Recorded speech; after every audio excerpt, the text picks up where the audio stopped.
Hey, Bo here. Today we're going to make some homemade stencils. I saw this on YouTube and I don't remember who I saw, but she gave 50 hacks, craft hacks, and this was one of them and it works. I made these and they're holding up fine and I really like them. Since what you need is paper. I'm using kind of a thin cardstock. I was afraid that if it got too thick, then when I went to rub, it would kind of rub the edge, create a little glitch. So I wanted something thicker than paper, but I went with just a thin cardstock to give it a little bit of form. And it's turned out to work really good. Some of the things I made, this was a template card that I made, and I'm just kind of keep it here. In another video, we made this card. Well, actually, it was this card, a birthday card for a young boy, and just used the stencils and some distressed ink, and then a little birthday stamp. And when I made these stencils, I was just kind of seeing what you could do, and with this border, you know, I just moved it along, did some shading. It kind of looks like an ocean. This is with the rectangles, and it's just beautiful. This is a hole punch that I had punched in a snowflake and put some snowflakes on here and used the border. And I wasn't doing anything in particular. It almost turned out kind of like a scene.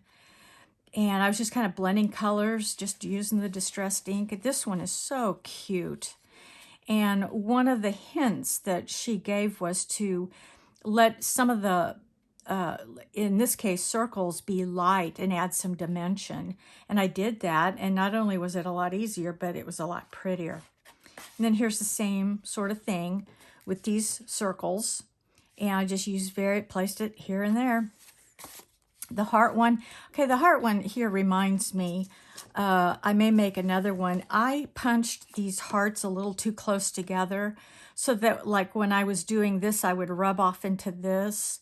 And so my suggestion is that your stencil holes, the stencils themselves, be far enough apart so that you don't accidentally, when I was doing this heart, I accidentally went over into another stencil hole that I didn't want to.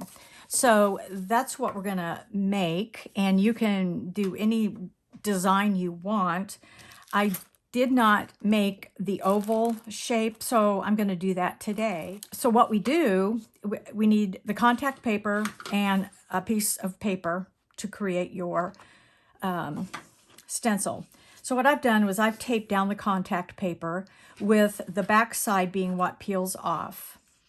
And so what you'll do is just peel. I had to tape there too because the whole thing was curling up.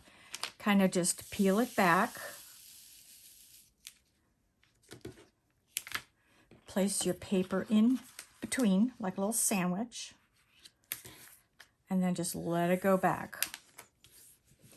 So you have your stencil right now. You just don't have the shapes in the stencil. And then cut off the edges.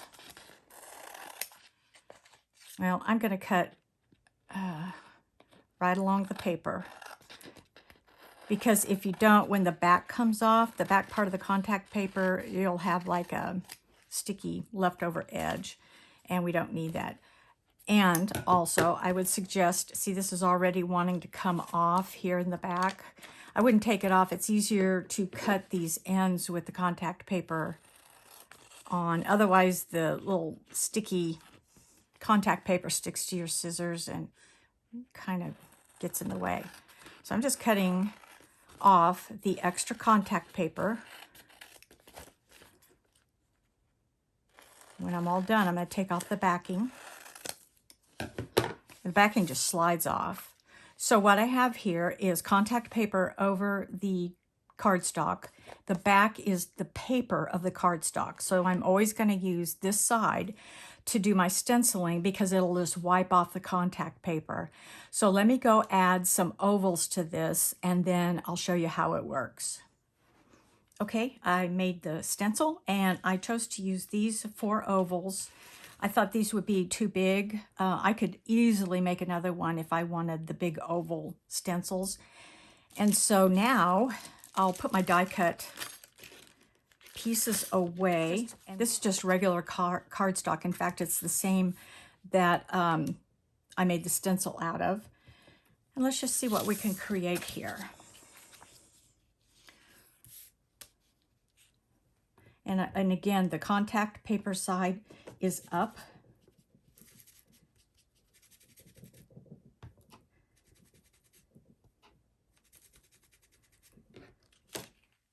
Oh, that's so cute. I love it. I love it. Let's just make one kind of going off the page a little bit. So let's try this other thing. Let's do, let's try this wavy design. This is a big wave. You're cutting.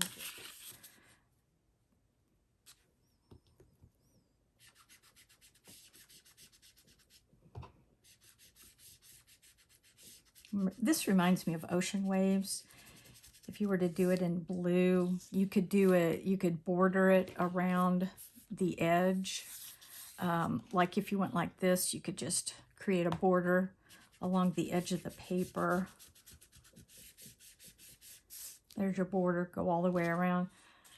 You could do so much, and all from a homemade stencil.